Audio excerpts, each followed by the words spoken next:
I am Ferdinand Marcos, and I am the President of the Republic of the Philippines. I stand today on behalf of 110 million Filipinos. Hi everyone, hello universe, it's me again. Shout out sa inyo mga kababayan, no? Mayroon tayong upload videos, updates. Ito po guys yung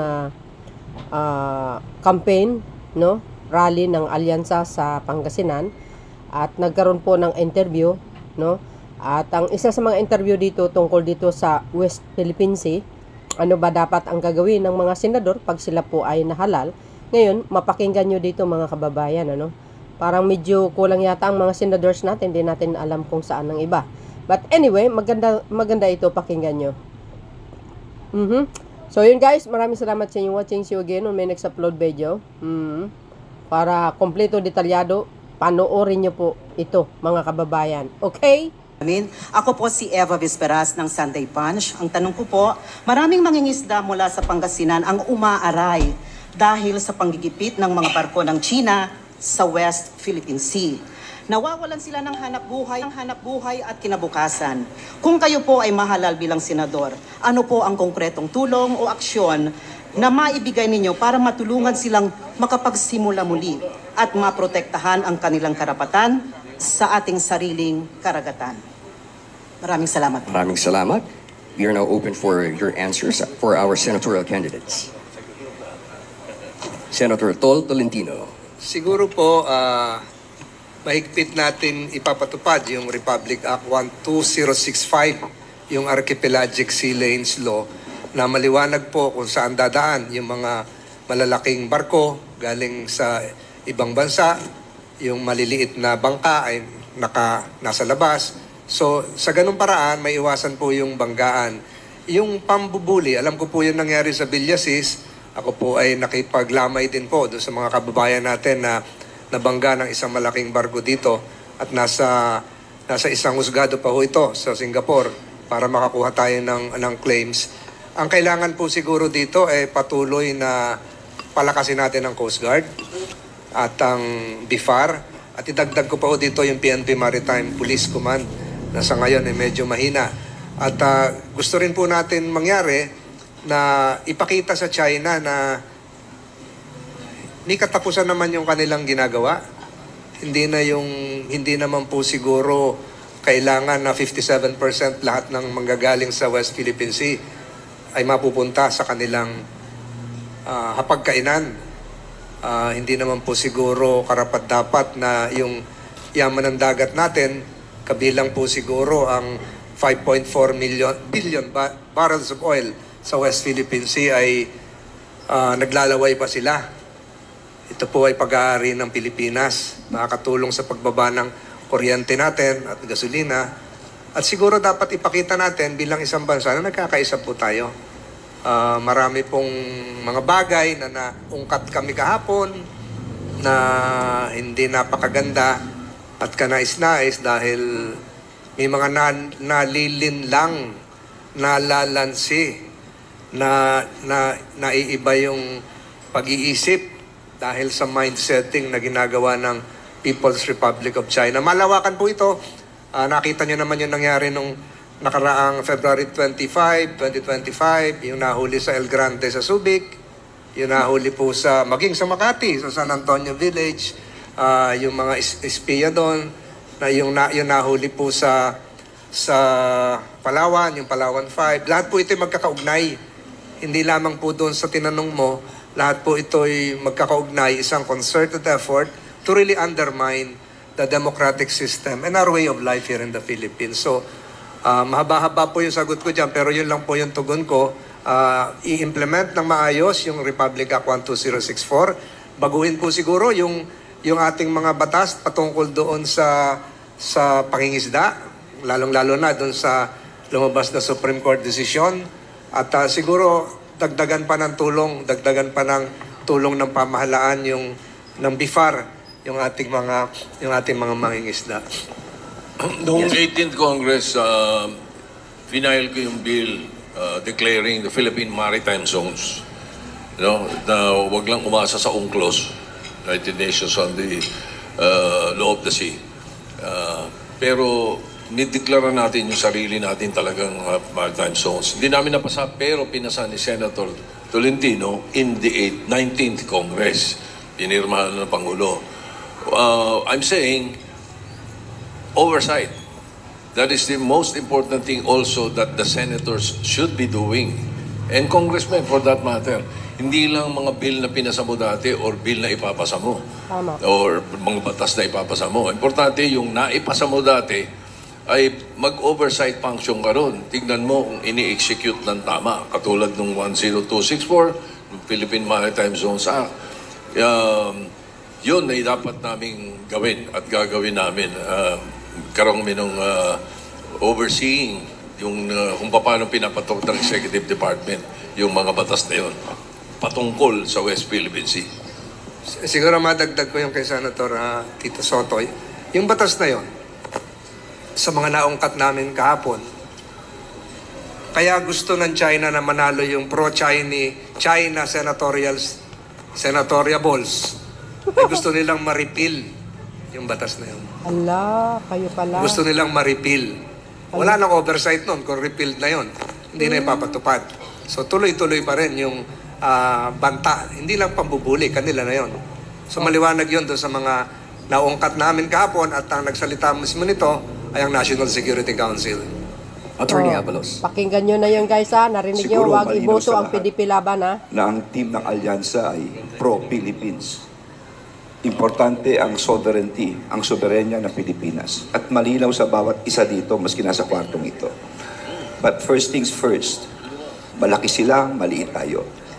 Siguro these are things to be learned. At anong dapat gawin natin?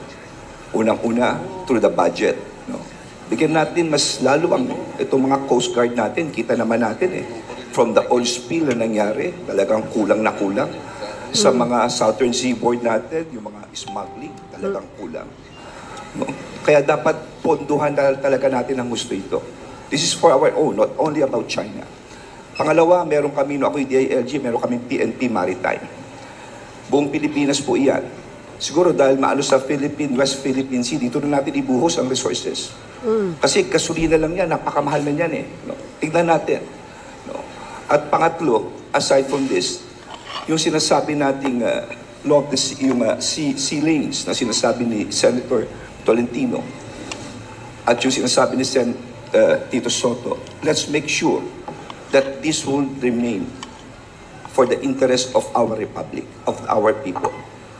Kaya nga, importante sa mga nakikinig ngayon, pakinggan nyo maigi ang plataforma ng alyansa. Lahat po ito ay pro-Philippines. Tandaan nyo po yan. As long as we are here. No? Yun lang po. At hindi lang siguro yun, kung talagang ang mga mangingisda, hindi lang naman sa Pangasinan, sa Villasis, hanggang Sambales po ito eh. Lahat ito. Kasi, siguro tignan natin how we could also help our fisher folks. No? Tulungan na rin natin sila. Through some other ways. Anyway, marami ka lamang mga pondo dyan. Through AX, TUPAD, no? Kung AKAP. Siguro unahin na po natin ang mga pamilya nila. Maraming salamat po. Thank you. Kung wala na pong karagdagang insights, we move on to the next reporter. Kindly state your name, media organization, and question. Yes, good afternoon, Catherine Valente from the Manila Times. So related din sa China issue, sinabi po kahapon ng National Security Council that there are indicators that China has been trying to interfere with the Philippine elections and may mga Chinese state-sponsored activities daw po that tend to support senatorial candidates who are pro-China. And they're also working against those who are anti-China. So what's your thought on this, sir? Thank you po. Alam niyo po, kahapon nilabas ko yung mga dokumento para patunayan na yung sinabi mo ay hindi haka-haka. Para patunayan na hindi lang sa atin dito sa bansa natin, kung hindi nagmumula sa China yung kumpas kung ano yung gagawin. Noong November 8, 2024, pinirmahan yung Maritime Zones Law. November 12, nagkaroon na ng order ang Chinese Embassy kung ano yung gagawin. Umulan na po ng batikos. Umulan na ng batikos sa akin. Siguro sa akin, 100,000 kagad yung negatives sa presidente at sa lahat. Bakit kayo nagpasa ng ganyang batas? Kalokohan yan. Hindi nyo ba naintindihan yan? Makakasira sa... May mga tao po nagpapanggap na tao na hindi tao. nagpapanggap na estudyante, nagpapanggap na OFW, nagpapanggap na businessman, nagpapanggap na maestra. Nag-uusap, nainganyo po yung mga kababayan natin. In a matter of days, nag-report po yung binanggit ko kahapon na kumpanya, naka 54,000 kagad sila na organic. Nag-report sila sa ambassador ng China. Si Ambassador Wang, na sinasabi lagi, ay patuloy ang pagkakaibigan ng Pilipinas at China. Subalit marami tayong mga kaibigang nalilinlang. Ganon din po sa Pangasinan. Talamak po ang trolls dito. Yung gobernador nyo, yung mga mayors nyo rito, kung tamaan ng trolls, yung kanilang structure, nagsisimula po sa Beijing, pababa sa embassy, tapos meron silang mga kumpanya, at meron naman mga sub-companies na nag-organize local. Ito po, ito pinlas ko. Ito, hindi na maintindihan ito. Ito po yung kahapon, ito yung kontrata ng isang kumpanya, Infinitus, sa Makati ito. Tinake down na raw yung Facebook kaninang umaga o kagabi. Hindi pa sila nagre-reply. Mukhang pinatawag ito na hindi pa rin nagre-reply ang China. Kaya ako hinihiling ko sa DFA, kay Secretary Manalo, I call upon the good Secretary of the Department of Foreign Affairs to summon today, Biyernes ngayon, the Ambassador of the People's Republic of China to explain this interference in our domestic affairs, which is a clear transgression of our sovereignty. Isang karumal-dumal at nakakahindik na pagyapak sa ating kalayaan. Lahat pinakialaman nila, pati sa malls. Hindi ko lang nadala noon sa hearing yung mga gadgets kasi nasa husgado na cases were filed against several Chinese sa El Grande, sa Subic, final na sa Regional Trial Court Branch 36 sa Tarlac. Cases were filed in Makati. Cases were filed in Palawan. Pending po lahat ito. Ito po yung mga pumapasok sa mga malls. Kunyari, nag-uusap yung dalawang magkaibigan, sasali sila, kasali na rin sila. At ang iniimbestigahan ngayon ng NBI, kung paano sila link doon sa mga online scams to finance their activities. Marami na-scam eh. Hindi lang fake news. So, ganong kalalim na yung ginawa nila. Department of Science and Technology, CT, PhilHealth, nahack lahat nila. At marami pa hong iba na hindi ko babanggitin dahil nakakahiya na napasok yung mga ganong ahensya. Ang ibig ko pong sabihin, pinakialaman tayo ng China at papunta doon sa tanong mo, pati itong eleksyon na ito, pati itong 2025 election, gusto nila, ang nakaupo, ay pro-China senators na mayorya. Gusto nila ma-repeal yung Philippine Maritime Zones Law. Tingnan niyo po itong, can we have some of the, yung mga utos para kay Presidente? Meron ditong mga messages na, ito po, tone and voice. November 26, 2024. Binanata nila si BBM, binanggit pa yung tatay, the Marcoses are blah blah blah, Senator Bongbong Marcos, ito yan, like father, like, ito yung command. Ito yung amplify ng mga troll. Ginawa nga. Yung mga nakakita nito, maniniwala. Si Presidente, bababa talaga yung survey. Kahapon, ginamit na naman. Ginamit na naman kahapon, binaba na ng 20 pesos yung bigas. May order na naman mga ganito. Marantay yung mga bigas na yan. So, ang dami na naman nagalit. So, pwede ba natin itaas? Ito yung talamak. At may pruweba ako na ginagawa ng Chinese Embassy. At merong 1 million kaagad yung views pagkatapos ng isang insidente na hindi ko na ikukwento. Alam niyo na yon kung saan nagkaroon tayo ng emotional reaction. Yun din na nangyari. Pakita mo nga yung cheque ng Ito yung isang uri ng pagbayad nila. Pagbayad ng Chinese Embassy, nakapirma yung consul nila, cheque ng Chinese Embassy, bank account ng Chinese Embassy, binayad sa isang troll company. Ano pa ba ang pruweba ang gusto natin? So, ito ay China Bank, Bank of China, sa BGC Global City, marami hong ganito. Ay, ayan, yung kamay ko nga pala. Ayan, yun ang account name, Embassy of the People's Republic of China. So, ano pa bang prueba ang gusto nyo? Siguro ngayon, nakaamba na yung pagkilos ng National Bureau of Investigation para malaman yung at ng Securities and Exchange Commission yung kabuuan noong sino ang organizer, sino ang incorporators noong kumpanya. At marami pa hong ganyan. Hindi natin alam na nandito lang sa ating palipaligid. Regional po ang ginawa nila. Meron sa Visayas, meron sa Mindanao, meron sa Metro Manila.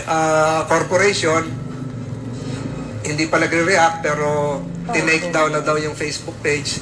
Tingnan natin po kung ano po ang kahinat na nito. Lahat po ito related. Pati po yung drone na nahuli namin, yung pinresenta sa akin kamakalawa.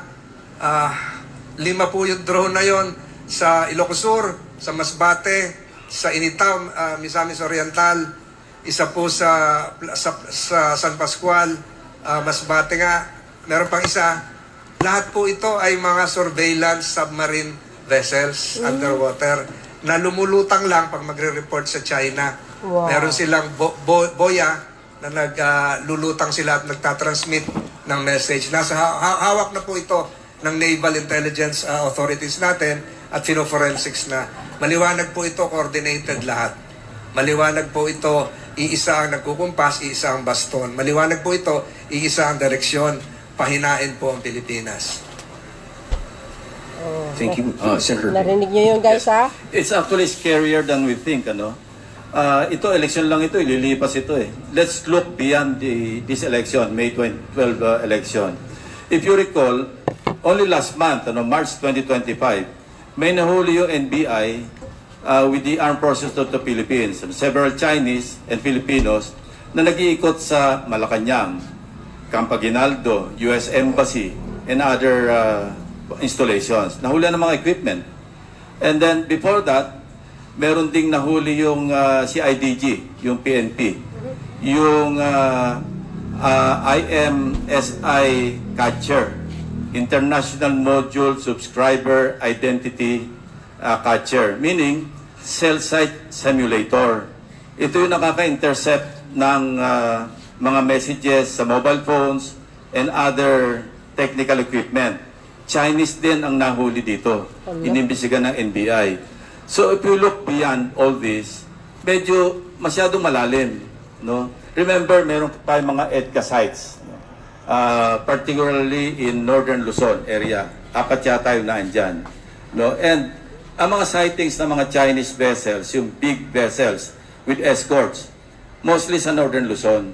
So what does that tell you? Ibig sabihin, kung merong impending invasion ng Taiwan, sino unang tatamaan? Siyempre yung mga EDCA sites, because these sites, apparently, ito yung staging area ng mga logistical equipment and other probably war material ng US in support of Taiwan. So, masyado pong malalim ito, and we would like to thank Senator Tolentino for the initiative na nag-conduct siya ng pagdinig. 2 hearings yung na-conduct niya. Ang dami niyang na-reveal. Ang daming revelations na hindi natin dapat i-take lightly. These are very, very serious matters. Sabi ko nga, yung election lilipas yan eh. But there's something deeper. Tsaka yung mga drones, ito yung merong conductivity, temperature, depth. May mga sensor eh. And halos paligid ng Pilipinas kung saan na-recover ng mga fishermen. Ang another area ng concern is yung mga agencies na binanggit ni Senator Tol, Office of the President, ang nahack na data, alam nyo ilan ang total? More than 8 gigabytes. Grabe. April, just last April, I think 4.8 gigabytes. Yung July 2024, another 3.6 gigabytes. So 8 gigabytes. And these are data stored in the website of the Office of the President. Nika, 2 plus gigabytes ang nahack. So napaka-vulnerable, and I'd like to urge the intelligence community, the National Security Council, strengthen natin. Kailangan yung firewall natin, medyo tingnan natin mabuti. And there are experts in the Philippines, hired by private sector. Maybe we can tap the services of these people from the private sector na tumulong para makapag-put up ng stronger firewalls do sa ating mga agencies. Imagine NSC, NICA, DICT, DOST, na-hack. And we don't know, only God knows ano pa ba yung information na sensitive, na top secret information na nandun na sa kanila. By the way, yung Infinitus Corporation, yung ibang clients nito, and I think Senator Tol will validate this, Huawei, mga Chinese firms. So, ano sinasabi nito sa atin? Kailangan, medyo magising tayo, hindi ito yung election-related lang. Well, of course, sinabi nga ni Senator Tol sa kanilang initial findings, related sa election because they wanted control. I mean, the foreign country. And yun nga, because of the massive mineral resources in the West Philippine Sea area, under the water, 5.7 billion barrels of oil, imagine. And much more quantities of natural gas. I was talking to Mr. Pangilinan about, kasi sila yung initially nagkakonduct ng joint exploration, nakipag-coordinate with CNOOC sa China Oil Company. Sabi niya talaga, ang daming resources beneath the West Philippine Sea. Dugtong-dugtong, and we should worry ourselves. We should not be complacent na ito election-related lang. No. It's even deeper than the election in May 2025. And we should think along those lines. We should look beyond the 2025 elections. This is something very, very serious. This is really an encroachment on our national security. By the way, in the area of legislation, alam niyo ba yung ating anti-espionage law? It was passed in 1941. Antiquated. Commonwealth Act 616. It needs to be amended or repealed. Why? Hindi na tayo attuned eh. Yung mga equipment ngayon, iba na. And even the penalties, napag-iwanan na tayo because alam niyo yung penalty pag peacetime? Not more than 10 years imprisonment. Not more than 10,000 pesos fines. Ganun lang sa yuan yun. So, kailangan strengthen natin yung sa legislation. Medyo i-revisit na natin, if not repeal, Commonwealth Act 616 or the anti-espionage law. Dapat magising na rin. Well, andito naman kami. And I think we will be one in saying na we really need to strengthen. Yung China nga, di ba napag-usapan natin last time, may 3 tayong probably helpless Filipinos na being accused of spying. Entas na ng kanilang parusa. Execution na yung maximum. And I'd like to think na kasi tayo unang nakahuli ng mga spies dito na dinadrive ng mga Pilipino, nahuli na ng mga equipment.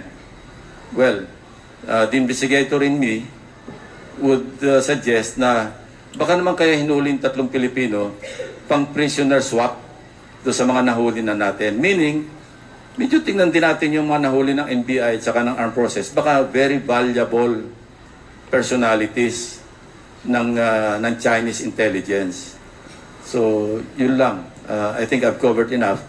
I'd like to give the floor to the others. Congressman Tulfo. Obviously, ang lumalabas,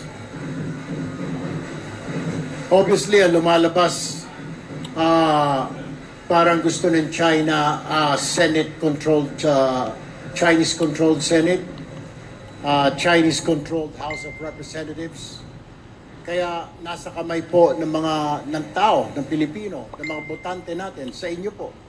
If you want a Chinese-controlled Senate, House of Representatives controlled by China, then alam nyo na kung what's gonna happen. Magiging sunod-sunuran po tayo kung anong ibubulong sa senators natin, ano ibubulong sa mga congressman natin, then it will happen. Last year pa, bago pa mag-eleksyon, napapansin ho natin, nagiging smoke screen po yung West Philippine Sea. Kasagsagan, kainitan, habol dito, bangga doon, binuwi na water cannon ng mga barko natin. Little did we know, meron pala sila dito sa kabila, yung kanilang mga spies na kumukuha na ng video, litrato sa mga installation sites natin, mga vital installation, Malacanang, Camp Aguinaldo, etc. Habang nakafocus ang authorities natin doon sa West Philippine Sea, meron pala silang ginagawa doon. It's part of course, ng kanilang campaign para nakafocus tayo sa West Philippine Sea, pero hindi napapansin. Lucky enough, lumutang itong espionage na ito.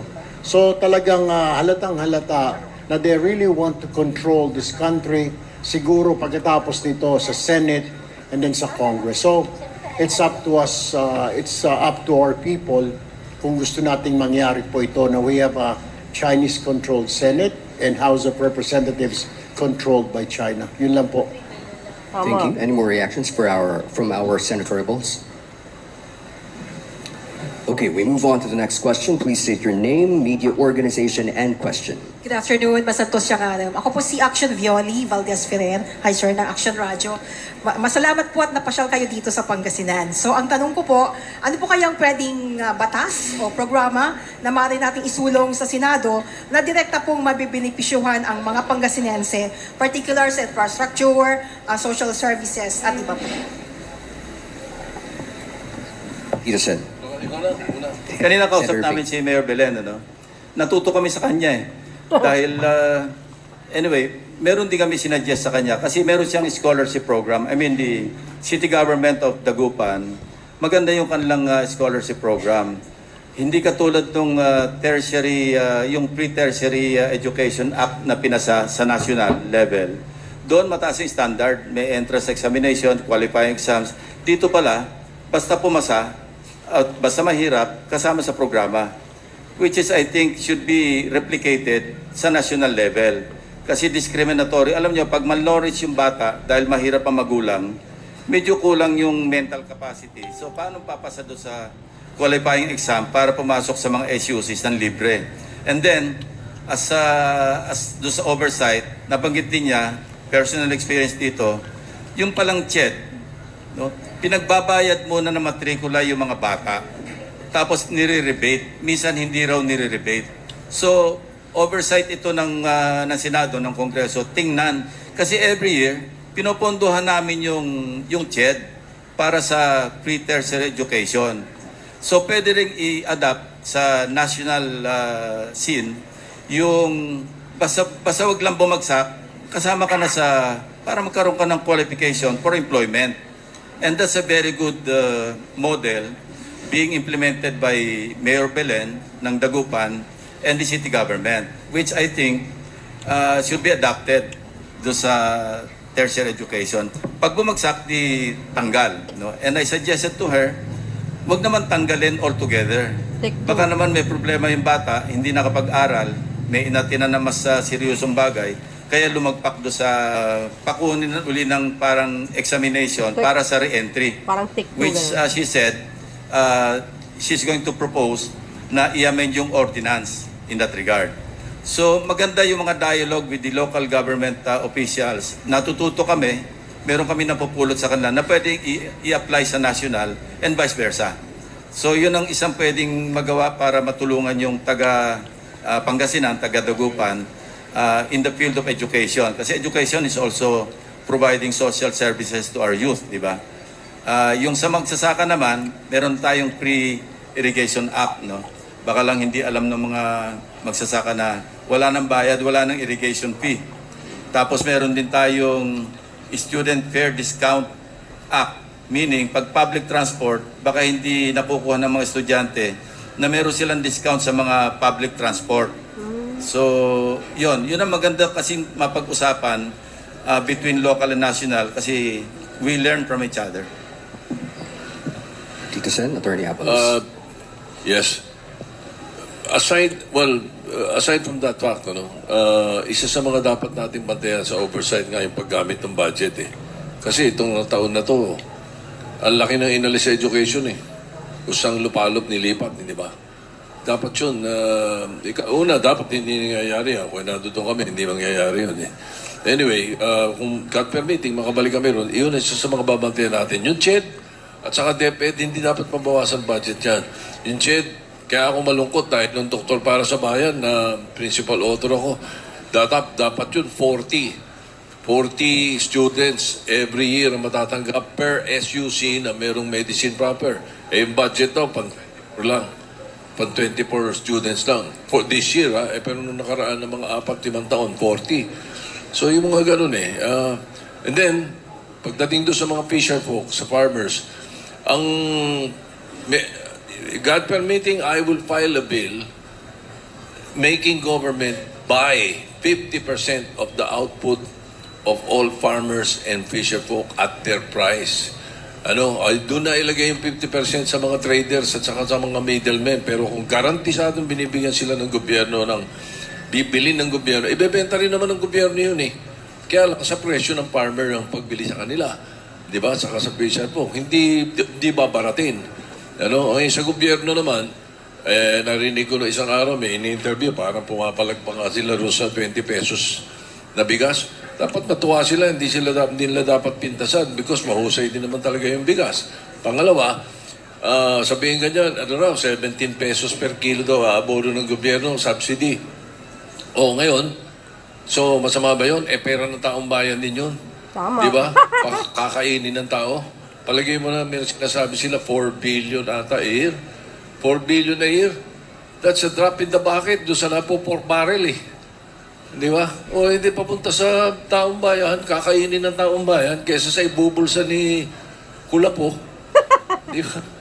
Yung ganun eh. Ayun ang mga ikangay gusto nating ibalik na mentality sa Senado. Thank you very much. Attorney Abalos. Sabi sa mga two things, social services and agriculture.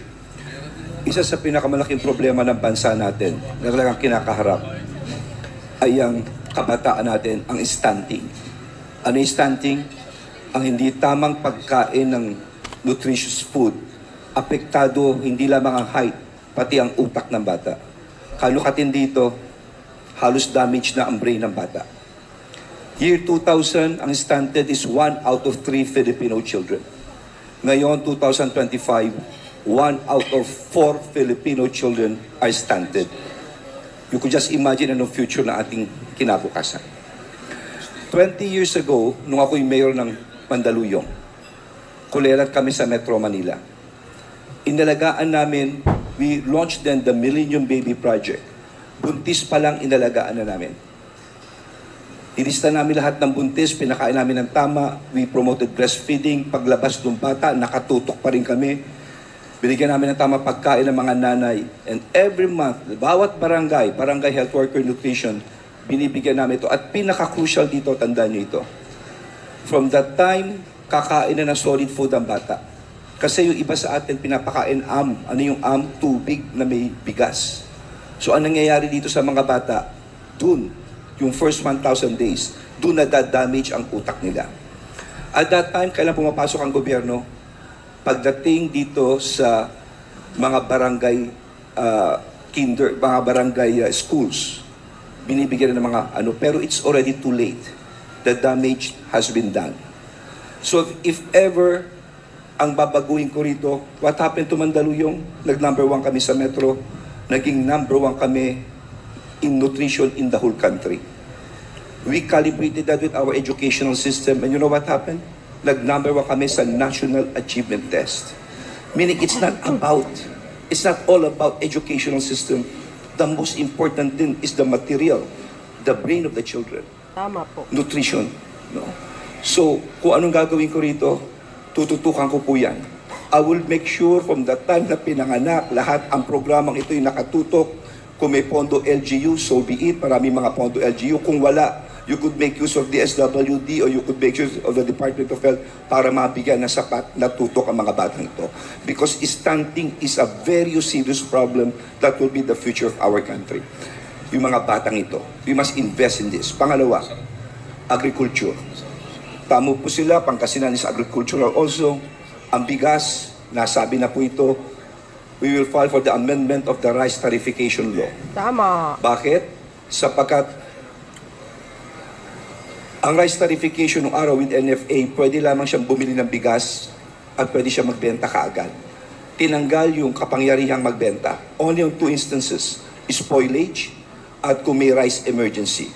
Otherwise, lahat ng binibili niya, iniimbak lamang sa bodega, pabinibigay lamang ito kung merong bagyo o kung may earthquake. Pero what if, bibili mo ito sa magsasaka ng magandang presyo, inibenta mo kaagad, at matutuwa pa ang pulubi ko sa tamang presyo. You're supporting now the farmers. These are amended that should, dapat i-empower natin ang NFA. Give them so much money. No? Isipin mo kung 10,000 trucks umiikot, binibili, ang laking tulong sa mga magsasaka ito. And all others, kamukha ng mga sinabi ko dito, yung mga pautang sa farmers, dapat national government, no? Aside from mga pautang sa farmers, even the crop insurance is subsidized natin, etc., etc. So these are just some of the things na kaagad po nating ifa-file. Thank you. Salamat po. Any additional insights? Moving on. Next reporter, kindly state your name, media organization, and question. Hi, Sir. Bean Los Baños po from TV5. Naunahan ako ni SP dun sa tuloy ko na lang po dun sa bigas. Sir, kasi di ba i-roll out na sa Visayas yung 20 pesos na bigas. Sabi po ni VP Sara kagabi lang to, too little too late to comply with the campaign promise ngayon at para lang din sa isa pang darating na eleksyon sa lugar sa Visayas kung saan mahina ang numero ng mga kandidato ni BBM. So as admin candidates, do you agree na too little too late yung pag-roll out ng 20 pesos na bigas and mahina nga po ba talaga kayo sa Visayas? Well, may kasabihan na better late than never. Hindi ba? Better late than never. At saka maaaring nung umpisa, hindi nila alam kung paano gagawin. Di ba? At saka, ang alam ko, malakas ako sa Visayas, taga ron ako eh.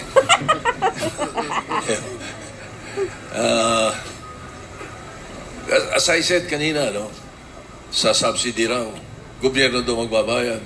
Uwe, dapat, pera din nila yun eh. Tapos taong bayan din nakakain eh. Tama. Nung pera na yun eh. O, na magiging bigas eh. Or whatever commodities na pupunta sa taong bayan eh. Kesa nga makukurap lang eh. Kanino lang gusto mapunta? Sa bulsa ng mga kurap. Bigyan na natin sa subsidy sa mga kababayan natin para hindi magutom. Tama. At maging mura ang bilihin.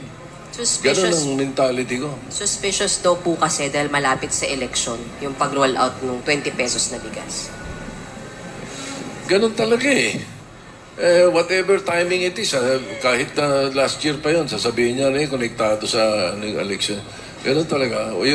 You will never be able to please everyone. The important thing is you do what is right. Tama. And do it. For the benefit of the people, whether it's elections or not. Thank you po. Yes, Mayor Abby. Siguro yung sinabi lang ni Mea na suspicious yung timing. Sasabihin mo ba sa mga tao, after the election na lang doon ko lang ibibigay yung yung murang bigas kasi sasabihin na namumuliti ka ako. Hindi naman ho ganun ng trabaho ng gobyerno eh. Kung maibibigay mo na ngayon, ibigay mo na. Hindi mo pwede sabihin na, mag-aantay ako ng magandang timing.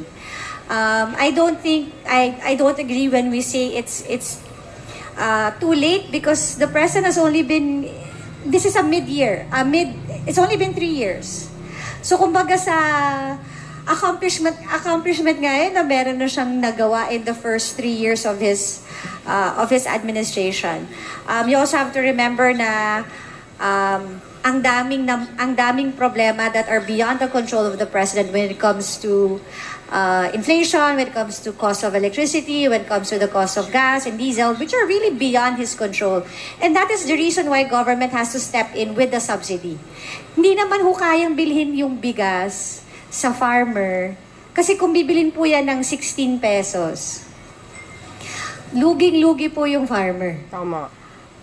Kaya nga po ibinibigay na nga ng 20 dahil may subsidy na ng manggagaling sa gobyerno. Because bagsak po ang presyo ng bigas ngayon. Kaya kailangan talaga ng tulong. Tumutulong na yung gobyerno, pinipintasan pa rin. Saan ba tayo lulugar? Ang hirap ng posisyon na to. Senator. Sir, sorry. And your chances in Cebu, ma'am? And As far as you know po. Malakas Okay po. ba kayo? Actually, funny nga din. Sorry, sa Visayas. I'm so sorry. Okay po ako sa Visayas. Kung sasabihin po na pampolitika, di dapat ho binigay ang bigas na mura sa Mindanao. Kung yun naman pala talaga ang intent namin eh. Pero as far as I am concerned, ako personally, kami ni Tito Sen, in terms of the survey, okay po ako sa Visayas. And I don't think the President or the administration chooses it in such a way na kung san mahina or san malakas. I feel that the judgment call was based on sino ba yung talagang nangangailangan. Kaya yun ang pinili. Senator Ping. Ako, may take, pagka tinutulungan mo yung kahirapan at saka gutom, nothing is too late, nothing is too little. Tama. Gutom yan sa kakahirapan yun lang. Attorney Abalos. Well, hindi naman sa eleksyon to. Maganda intensyon ng ating Pangulo.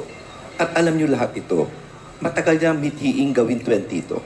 Tama. I mean, it's on the records. Tingnan ninyo, matagal niya mithiin. At sinabi niyo pa ito. And it's being bashed left and right. Ngayong ginawa niya, isa kang being bashed dahil eleksyon, hindi naman ganon. Talagang nagkataon lang na alam naman natin ang presyo ng bigas, mababa ngayon at yung iba sinubsidize niya na lang. No? Basta ako, naniniwala ako, napakanda ng intensyon niya at walang timing ito. Ngayon lang ang nangyari, talagang nagawa niya na po itong mga panahon na ito. Thank you. Congressman Roy. Matagal na pa yan. pong niningil yung taong bayan kasi na-promise po yan. And suddenly ngayon nga ho naibigay kasi pinag-aralan, I believe, matagal na ho yan when I was still a cabinet secretary, pinag-uusapan po sa mga cabinet meeting, how do we do this? Alam ni Secretary Abalos ito, kausap lagi yung DA. How do we do this? Paano natin mapababa? So ito na nga, napababa nga. Pero I think, may nagsabi pa, ningas kugon lang yan. Baka next week wala na yan. I think the best way para ma-maintain po ito, or at least mababa yung presyo ng bigas, we have to review the rice tariffication law. Tama. Yan po yung sinasabi ko. Kasi sa RTL, pinigilan po ng RTL na magbenta ang NFA ng bigas sa palengke. Kaya wala ka nang makitang NFA rice. Alam ho ninyo yan, mga taga-Senate reporters po. May mga pumipigil po dyan ng mambabatas. Hinaharang po yung na bawal magbenta.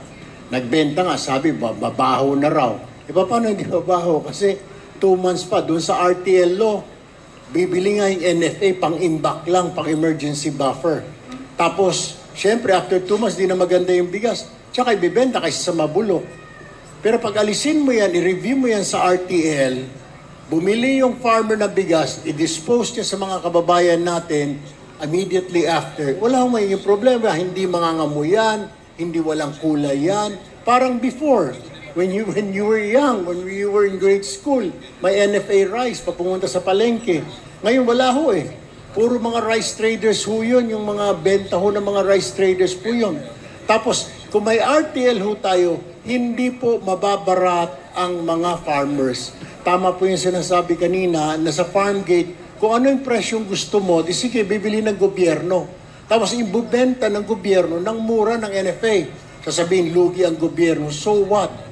Total, nagbibigay na ang gobyerno lagi ng ayuda. Nagsasubsidize na kung ano-ano. Why don't we subsidize yung bigas para lahat makatikim? Hindi lang yung poorest of the poor, pati yung middle class, pati above middle class, makabili na maputi at mabangong bigas. Kasi right now, ang murang bigas, pag sinabi mong 20, 30, may amoy, etc., hindi maganda.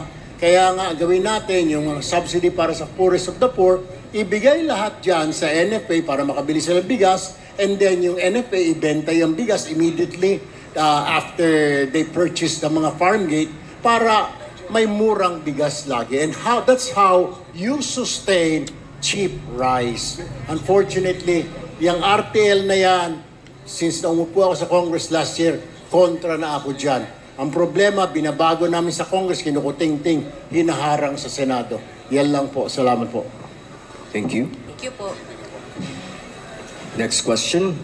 Please state your name, media organization, and question. Yes, sir. Good afternoon po. Si Bombo Justin Ramos po from Bombo Radyo Tagupan. Alam naman po natin po na ang probinsya ng Pangasinan is an agri-fishery giant. So, ang tanong ko lang po, ano po yung batas ang ating isusulong para ma-boost po yung productivity, ma-modernize po yung irrigation, at syempre ma-ensure po yung fair market access for farmers and fishers na ma-sustain po yung food security na may kinabang po ang buong Pangasinan.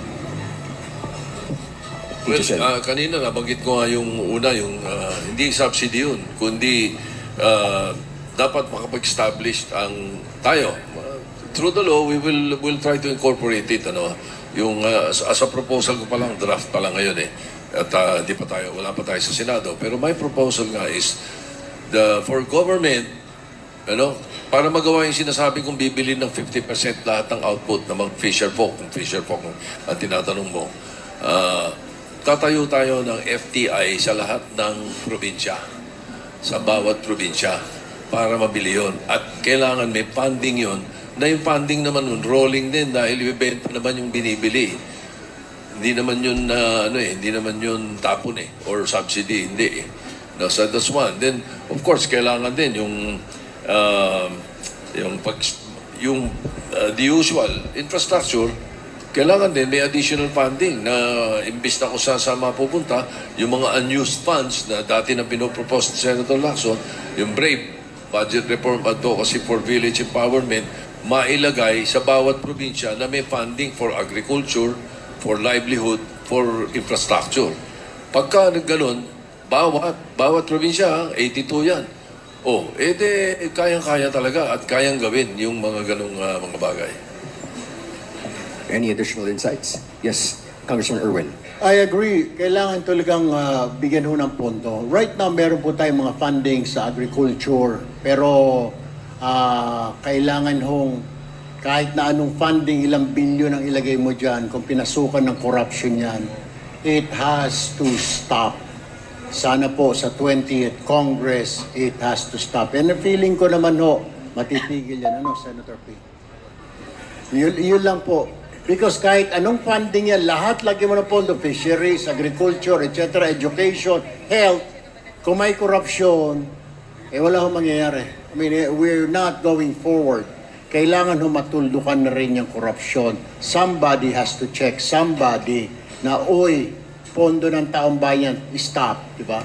Total, nandiyan po ang Senate, pwede pong imbestigahan yan, pwede yung silipin. Kasi useless Popondo ka, may mga pambili tayo ng mga traktora, mga fertilizer, bibiling traktora, yung traktora na kuliglig. Traktora dapat yung mga malalaking traktora, pero kuliglig ang binibili.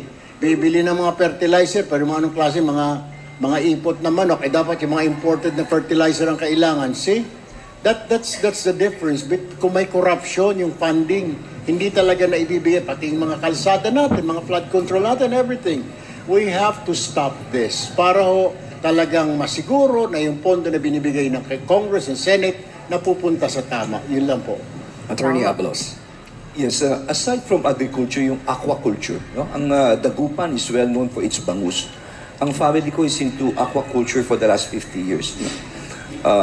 Banamay, mga hipon, mga bangus.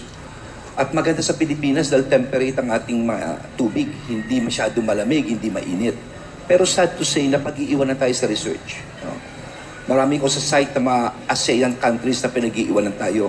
Siguro, we should really put more funding sa research dito sa CIFDEC, lalong-lalo na pagdating sa mga breedings. I'll give you one example. Bumibili kami ng mga breeders pa sa isang bansa outside of ASEAN at isa sa ASEAN.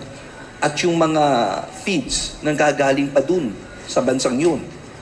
Yung iba doon nanggagaling. So, if we could develop these things na about feeds, about dito sa mga breeders na ma-develop natin para maano natin aquaculture dito.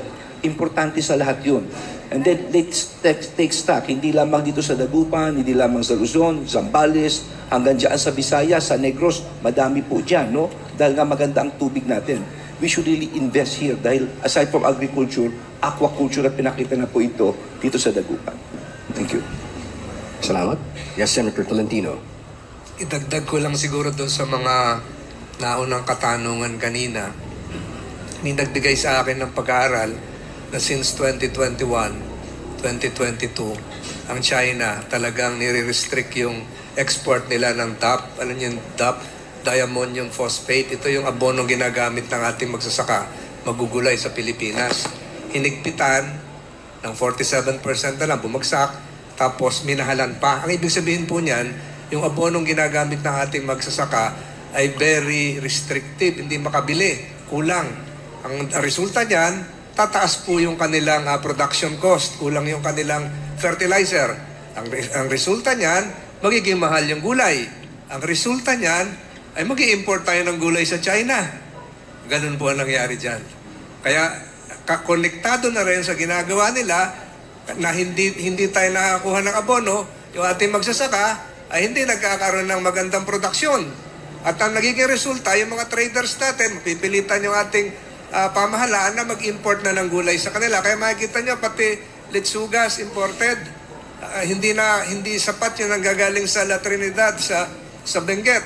So, ang isa sigurong dapat gawin natin, palakasin natin yung Philippine Fertilizer Agency or Administration na dapat makagawa na tayo ng sariling produksyon ng abono ng phosphate. Meron pa po tayong mga karagdagang sagot? Okay, next question. Please state your name, media organization, and question. Hi, good afternoon po. Melales Morales of PTV. Pagsamahin ko na lang po 2-in-1 yung question ko. Less than 3 weeks na lang kasi election na. Paano po yung magiging kampanya natin sa mga susunod na araw? Either personal or group campaign ng Alyansa. And sa recent survey po kasi ng SWS, 9 sa senatorial candidates ng Alyansa ay pasok sa winning circle. How do you view this momentum po? And paano po kaya natin malilift pa yung hindi kasali dun nga sa winning circle? Thank you po. Tito Sen? Campaign and more campaign. Information dissemination. Yun pa rin eh. At ipaalam sa ating mga kababayan yung mga ikangay what we stand for and what we plan to do. At hindi kami marunong sumayaw.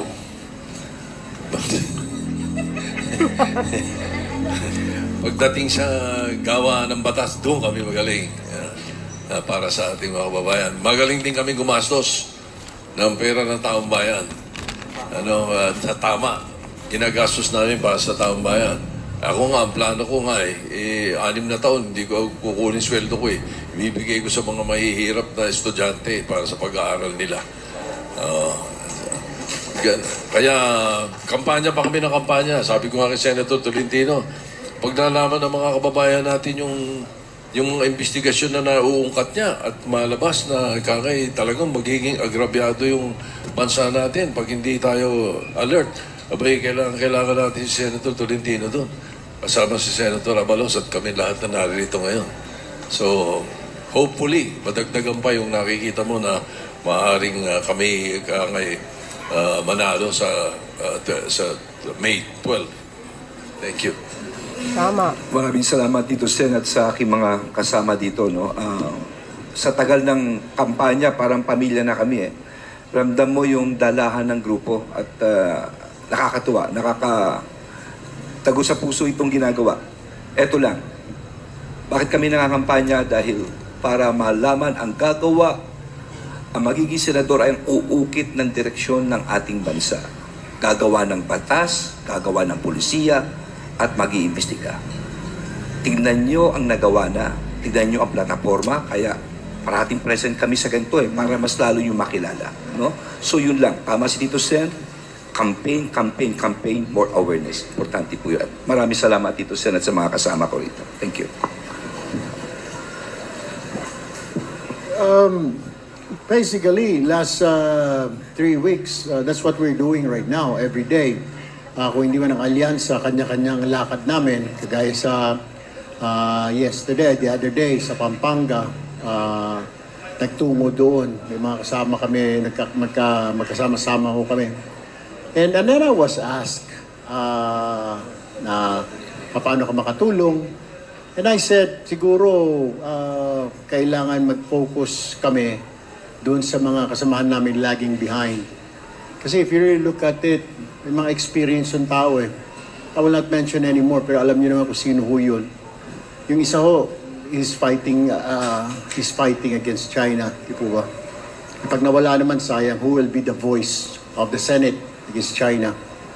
Yung isa naman ho, experience good governance, experience sa crime nung siya ho'y secretary. So we need lahat to kailangan namin eh. We cannot leave a man behind or a woman behind. We have to bring everybody. Sayang ho eh pag hindi, parang hindi buo.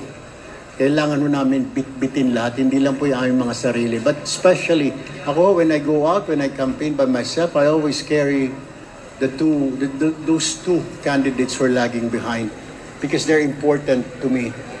Kung importante ako, mas importante din ho sila. May mga experience. Yung isa ho, naging senador o senador pa, fighting against China. Yung isa po, yung kanyang wala pong hindi matumbasan yung kanyang good governance. Ilang beses yung naging magandang #1 city yung kanyang economically, yung kanyang pinamunuan na lungsod, tapos yung kanyang peace and order when he was there. So we really need, kaya nga sana ho kung madaan ho yung alyansa, kasama ko kami sa balota ninyo. Sama nyo na ho lahat siguro yung 11 because sayang naman ho, we really have, because I believe and I can vouch lahat po ng nandito, lahat po kami, we really work hard. Hindi po masasayang ang boto, and you will not say sayang ang boto ko dyan. Maraming salamat po. Mayor Abby? I think we fail to realize that the Senate is a collegial body. Kahit mapanalo ko sarili ko, pero yung mga kasamahan ko na mananalo din ay hindi parehas ang advokasya, hindi rin ko mapupush yung advokasya ko. I need the support of your colleagues when you are in the Senate.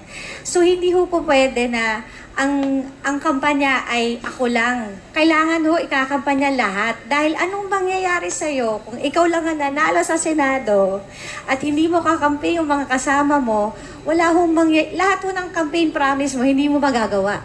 Because you will not get the support of your colleagues. So it is important, the approach always in the campaign is kami pong lahat. Hindi ho pwedeng ako lang. Kailangan kami. Thank you.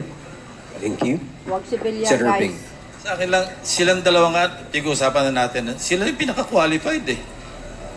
Di ba? Parang sayang talaga. Sayang. Parang sabihin natin sa mga kababayan natin, sayang ang boto pag hindi sila nasa habang dalawa.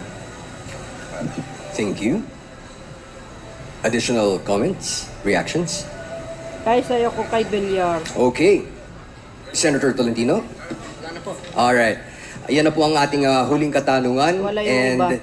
ang susunod natin na gagawin ay makikinig po tayo sa kanilang mga short messages para sa ating lahat, and especially for those who are from Pangasinan. And then we will have a short photo op with our senatorial candidates. Pagkatapos po nun ay 3:00 mamaya magkikita-kita naman tayo sa main hall para sa ating campaign rally. So sa punto pong ito, to wrap up the press conference, I would like to call on once more the Alianza senatorial candidates to give their short parting remarks para sa ating mga kaibigan dito sa Pangasinan. Simulan po natin. Number 1 sa balota, Senator Benhur Abalos.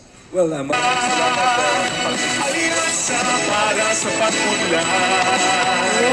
Alianza ng bagong Number 9 sa balota, Senator Abby Pilay. Pasalamat po kami kay Mayor Belen dahil at least aircon po yung ating venue today kasi kawawa po ang ating mga at least comfortable tayo ngayong araw na ito.